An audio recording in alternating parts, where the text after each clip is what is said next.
Mesdames, Messieurs les journalistes, les leaders de Yewwi ont tenu un point de presse entièrement dédié à la convocation pour le jeudi 3 novembre de Ousmane Sonko par la justice à propos de l'affaire de mœurs l'opposant à Adji Sarr. Leur discours est ambigu, car teinté à la fois d'arrogance et de menaces à peine voilées. D'une part, les leaders de Yewwi estiment que cette convocation de leurs collègues est l'aboutissement de la pression exercée par Ousmane Sonko sur l'État et d'autre part, qu'ils restent mobilisés et peuvent rééditer le coup du mois de mars 2021 en faisant sortir dans la rue ceux qui les ont portés à l'Assemblée nationale. Le tout adossé à l'idée selon laquelle la justice serait discréditée. C'est dire que nos opposants radicaux tentent de faire pression sur la justice, utilisant leur arme favorite de la terreur contre les magistrats afin que ceux-ci ne disent pas le droit. De quel droit? De quel droit des citoyens, fussent-ils des opposants, peuvent-ils se prévaloir pour ainsi proférer des menaces à l'encontre de la justice et de la République au nom de laquelle celle-ci agit? Ces gens ont-ils conscience que leurs menaces s'adressent aux citoyens qui n'agissent, qui n'aspirent qu'à la paix et à la sécurité pour vaquer librement à leurs affaires, aller au travail, tenir leur commerce, exercer honnêtement leur métier pour survenir aux besoins de leur famille? Comment peuvent-ils avoir ainsi l'outrecuidance de menacer, de brûler encore les magasins de grande distribution de ce pays, les stations d'essence, les organes de presse qu'ils n'aiment pas, mais aussi de saccager le péage ainsi que les institutions de la République? Benno Bokk Yakaar dénonce une telle attitude et appelle les populations à en faire de même, afin que ce qui s'était produit en mars 2021 plus jamais ne se reproduise dans notre cher pays qui est le Sénégal. Car il est inadmissible que des citoyens jouissant de tous de leurs droits refusent systématiquement de s'acquitter de leurs devoirs vis-à-vis de cette République qui leur a tout donné. Menacent celle-ci de leur foudre et d'y mettre le feu au nom de leur intérêt personnel. Faut-il rappeler le fait pour lequel le leader de PASTEF,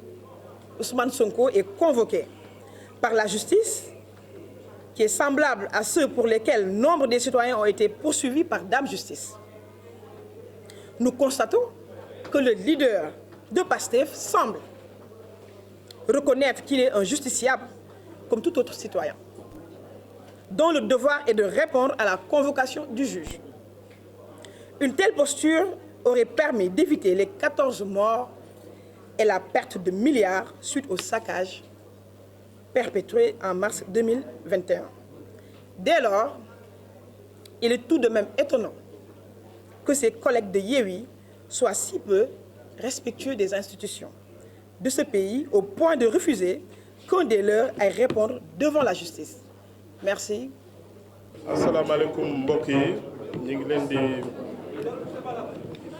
asalaamaaleykum mbokk yi ñu ngi leen di gërëm di leen sant ci wuyu bi ngeen ñu wuyu si fii tey ci siège u Benno Bokk Yaakaar muy bés boo xam ne depuis ci suba ñu ngi dégg leaderu opposition bi ñuy def ay conférence de presse di ci wax ay wax yoo xamante ne jar na tuuti Benno Bokk Yaakaar addu ci li ci jiitu mooy leaderu Pastef muy Ousmane Sonko seetlu nañ ne dafa mel ni discours am soppeeku na ndaxte benn at ci ginnaaw mars 2021 bi ko justice woowee comme ni ñu yàggee woo nag ay sénégalais ndaxte bu leen fàtte ne ci histoire du Sénégal acteurs politiques yàgg nañ leen di woo ci justice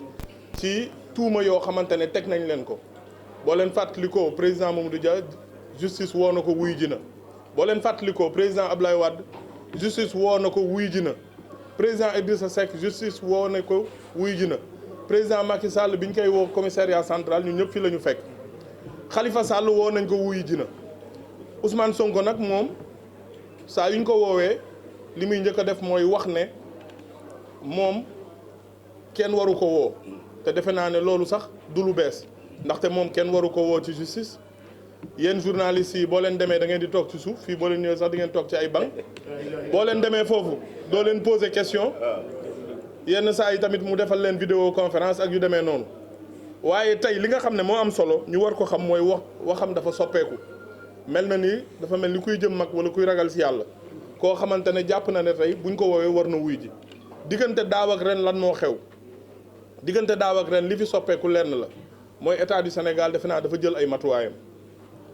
président Macky Sall dégg nañ ko mu wax fépp ci àdduna ne li xewoon mars 2021 dootu fi amati te defe naa ne wax jooju opposition bi dégg nañ ko leneen li am tamit mooy seetlu nañ ne wax ji nga xamante ne Ousmane Sonko wax na ko boo dégloo waa Yewwi Askan Wi ñoom seen wax dafa waroog loolu ndaxte ku mel ni Khalifa Sall ñu ngi ko doon xaar ci mu doon kilifa bu responsable li mu wax mooy la xewoon 2021 mën na xewaat moom la muy ñaan mooy saa yu homme politique amee problème ak justice fukki bakkan ak ñeent rot ci liggéeyukaayu nit ñi ñu tëj ko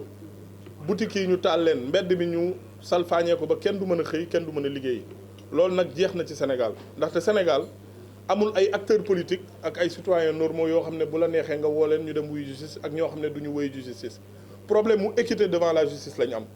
amul opposant boo xamante ne wala acteur politique boo xamante ne war ngaa am doole wala jàpp nga ne am nga ñu ne sa ginnaaw ba bu ñu wootee justice doo wuy ji loolu defe naa ne tey jii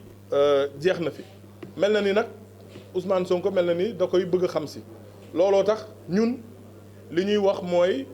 mbir mi nga xam ne moo xew te boo seetloo waxam soppeeku na ci bataay yi ndaxte bañ ko ci njëkkee laaj dafa ne moom ci jëmi boppam loolu xamul fu mu amee mosu faa dem mu toogaat ab diir ne dëgg la dem na fa waaye da doon faju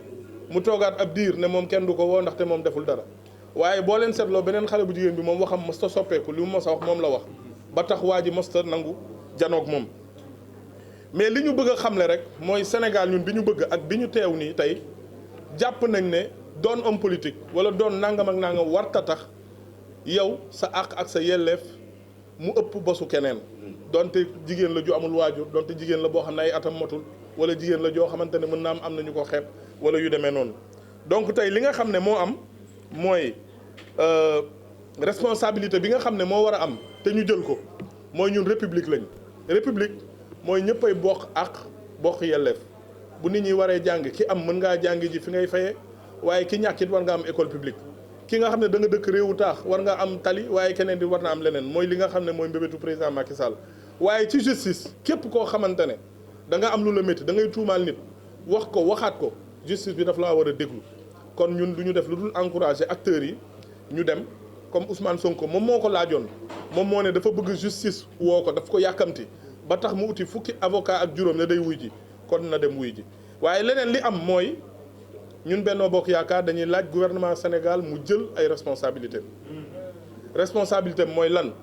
mooy sénégalais yi nga xam ne dañuy xëy war a liggéey sénégalais yi nga xam ne dañuy xëy di daan seen doole di xëy 6 heures du matin am seeni moomeel kenn war ko bañ a yàq ku ci ne boo xëyee fa nga war a daagu liggéey wala nga war a daagu seeti sa malade wala seeti sa mbokk nga mën ko def loolu la ñuy wax état du Sénégal ñun nag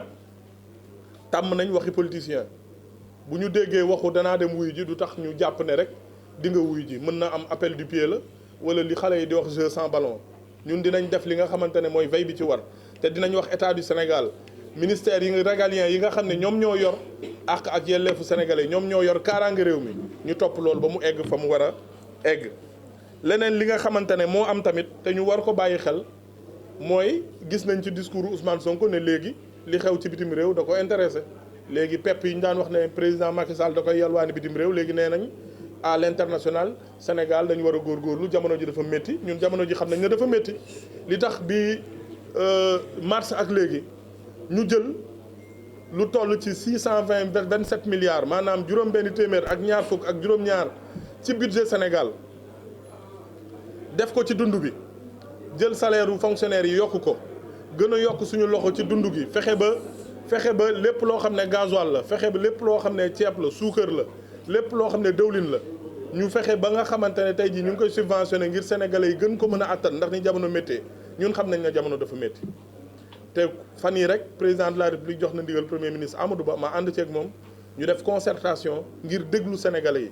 déglu jaaykat yi déglu producteurs yi ngir xam njëg yi fan la toll ak njëg yi fan la jëm ndax mën a gën a jàppale sénégalais yi ñu gën a supporter li nga xamante ne mooy le coût de la vie donc ñun xam nañ ne jamono dafa métti te ñu ngi ciy liggéey waaye du ñi nga xam ne week-end bii passé ñi ngi woon jaas yore jaas yi képp ku leen tudd baat bu leen neexul ñu la koy dóor wala def loon du ñooñ ñoo xam ne dëkk bi